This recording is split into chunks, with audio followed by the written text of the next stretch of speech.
Welcome back, episode 9, RnR Talk, here with Chad Rhoades, the field manager of the Florence Y'alls. We're back in Florence in our suites, and we're in Game 3 now against the Gateway Grizzlies. Yesterday's game called due to rain. We'll just say, Lightning. Chad, called the lightning. It wasn't rain, it was lightning. Lightning was within 3 miles. And it was just kind of expanding, and it was sitting there. I guess every stripe that's in that spot resets a 30-minute clock. And they thought with the wet conditions and with it expanding, they didn't want to sit and wait a couple hours. As far as I can say, they didn't want to sit and wait, but didn't know the end of it, and they didn't think it was worth risking in the 6-1 game in the 7th inning. Yeah. I told them I disagreed. I think you can score runs pretty quick here at this part. I want to keep using arms, man. I already got an arm going. They had an arm going. Yep. I don't really care about what they thought about that fact of it, man. When we finish the game, of course they're going to push for anything not to finish it because they're up. Yeah. It's an official game after 5. So, no, not happy about that. Don't like the way it ended. It's bitter. But, like I said, I don't think anything's out. It's done. 6-1 in the 7th. Necessarily, I think the field's always going to be wet. We play on turf, it's not grass. I mean, the wet. The reason you keep playing, the reason you have these turf fields is because if it rains, you still keep playing. Yeah. But so they laid it on the lighting. Like I said, I don't have any hard feelings or whatever. And moved on, but no, it's a little bitter. Pill to swallow, and like I said, because they're going to have to eat 2 more innings. Yeah. At least, and our offense is going to come back around, rolling back around. So you're never out of it. We scored 7 or 8 runs in back-to-back innings multiple times this year. We can do it at our park very easily. So a little frustrating. We didn't get to finish it. That's over. Moving on. Yeah. Here we are, Game 3. Here we are, Game 3.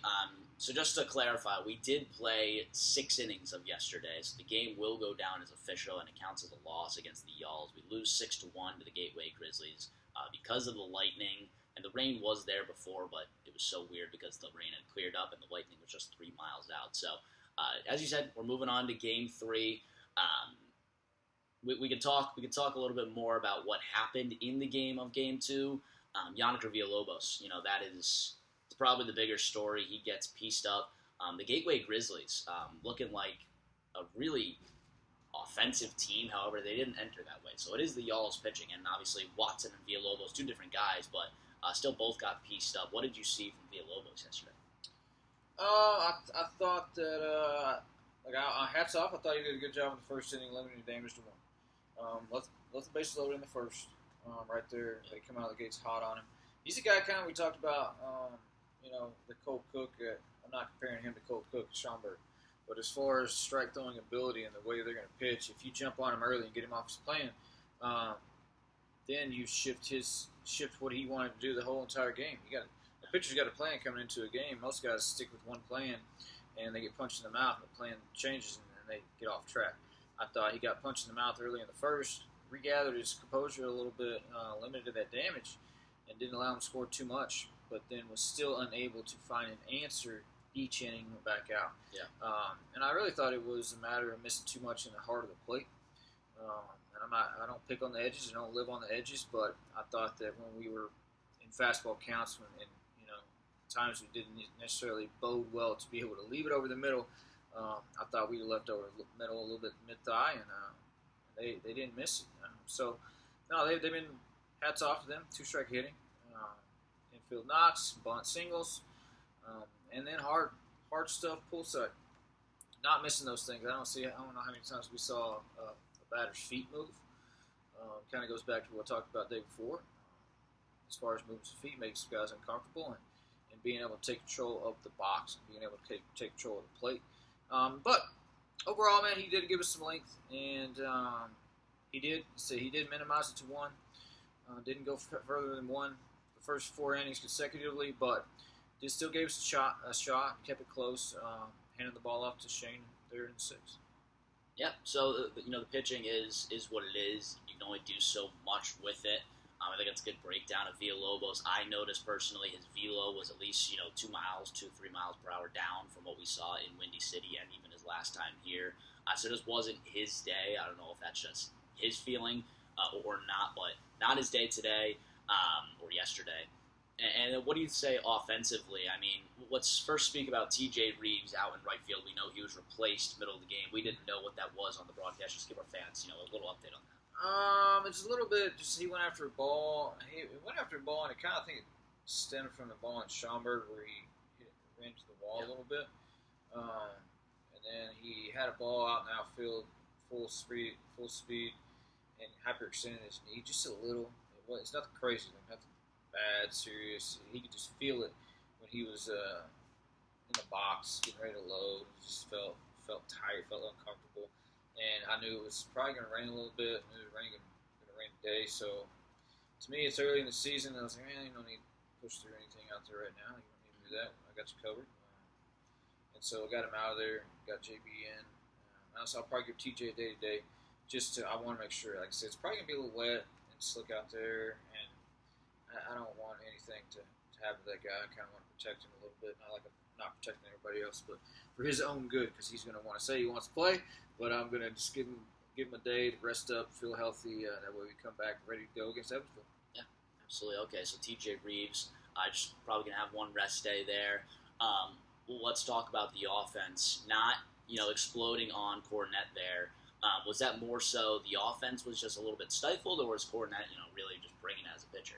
What'd you see? No, I didn't necessarily think it was. I didn't think the fastball set enough standard to beat us. I thought Chavez and Craig there worked some deep counts, and then I think what I've seen in the past couple games is everybody's looking for somebody to spark it rather than kind of be who they are and be who they need to be. And I feel like a lot of people are looking at the top of our lineup, Chavez and Massey. If they get on base, they spark it, then we roll. Yeah. If they don't, then I think it puts this feeling. I feel like for the younger guys, it's like, I got to do something. I said, no, you don't. So it kind of gets out of approach a little bit. That's nothing against Chavez, Massey, or any of the guys. It's just a mentality. It's that youthful mentality where it's like, no, they're at the top to set a veteran presence about the way we want to attack and the way we want to have our ABs. If they don't get on base, it doesn't change the way that you should be going after your ABs and continue to pass the stick.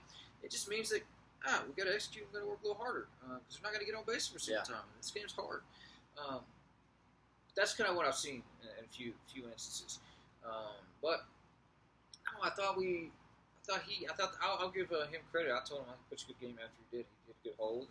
Got Hank on that hold, and had good some pick timely spots for his off speed. And he moved his fastball to both sides of the plate. I thought that he had two seam and four seam, so he had a couple different looks for guys, and it's always a little bit difficult to pick up. But hats off to him. I thought he was on. I just thought we try to force too much to let it happen rather than let it come to us. Yeah, it's good analysis there. I think Cornette was what it was, but the offense, as you're saying, was just about a spark. That's why that playing those next 3 innings could have been big because we did have Massey on and Fuentes did score. So maybe the offense could have seen that. We're in their bullpen now, and it's anyone's game. 5 runs here is nothing. So that's kind of what you would harp on there. But as you said, wash it away. We're on to Game 3. Joey Kemlich now on the mound going against Weber for the Gateway Grizzlies. What'd you see from Kemlich his last time around? It's similar type of.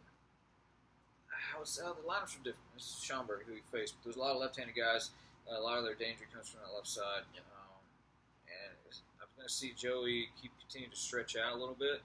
Like I say, he's been into that 5th inning water there in Schaumburg, so I think it'll be a little easier to get into here. And I've seen a little bit more early action than I kind of thought of Gateway, and that might have been the plan necessarily against Villalobos because they've seen him multiple times, a couple different teams. He's going to try and get ahead early, so they're trying to jump him a little bit. Haven't seen Kemlich. His fastball runs a little bit different. Velo's a couple ticks more, and his breaking ball's completely different. 2 completely different arms, and I think he's a problem for any left-handed stick. I think he's a problem for any lineup in this league if he's on. I'm looking forward to him building up. He's continuing to build up. He's not even going to be where he's going to be. even that mid-June, late June, early July, where you got a lot of innings in and you know how your stuff's working. He's not there yet, but I still think that his stuff, especially if he's getting ahead early, he's going to play well against these guys who've got to force them to go early action. I think since he's new and they never faced him, they're going to be a little bit more patient, and I don't want him trying to rush too much pitching in off the plate if they're just trying to take strikes on him because they don't know him. So I'm interested to see what they do out of the gate. We'll find out with Brandon and Holt at the top. They're going to let that plan be very evident from the get-go. So we'll see how it plays out and keep an eye on it. Any plan to stop Holt? He's been absolutely dynamite for the Gateway Grizzlies so far, 8 for 9. We know Holt. I mean, we've had him playing every single day against him. I don't think there's been a pitcher who's executed it well. And I think it's putting more pressure on the at-bat than it needs to be. He's a slap guy looking to shoot the ball short. I mean, that's what he's going to do. He will if he thinks you're going to try and pound him in. Because of that fact, he will probably try and jump you pull side early. But other than that, he's going to shorten up. He's like facing Craig Massey, angry Craig Massey. That's what he is. Wow. Try to explain to the pitchers, like, he's barrel control, man. Like, he's a young Craig. Like, he going for a knock. 2 strikes, you're not going to get him out. You're going to flip some off in there, then he's going to chop it straight into the ground because it's a knock here.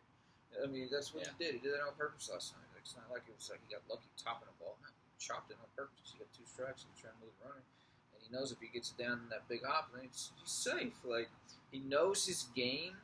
He knows who he is. That's what makes it fun to watch. As far as stopping him, it's control the count. It's force him to cover both sides of the plate and a little bit more back and forth. I think all the off-speed we attacked him with, we tried to go hard in on him with cutters, and it's like, if he's just tracking it and not having to move out of the way, then you're just exposing yourself and you're not showing that you have fastball command. Get it in there, he can keep looking out over the plate and he can look for damage. I mean, we can attack in the right way. It's just I got to make sure the guy behind the plate and I got to make sure the guy on the mound are on the same page with that and how to get him out and how to attack him. But everybody can easily be out if you had the plan executed. So we haven't executed the plan. Yeah, absolutely. Well, I'm hoping to see the Y'alls hit tonight. I want to see us out hit them after the last 2 games we've been out hit there. So I really want some fireworks tonight. I'm hoping the locker room is riled up from the game yesterday. We can come out and get on top of Gateway early. But Joey Kemlich facing off against Miley for the Gateway Grizzlies. Game 3 coming up tonight. Come on down. We will be playing here. That's what I've heard from the front office, that we will be playing. We're on turf.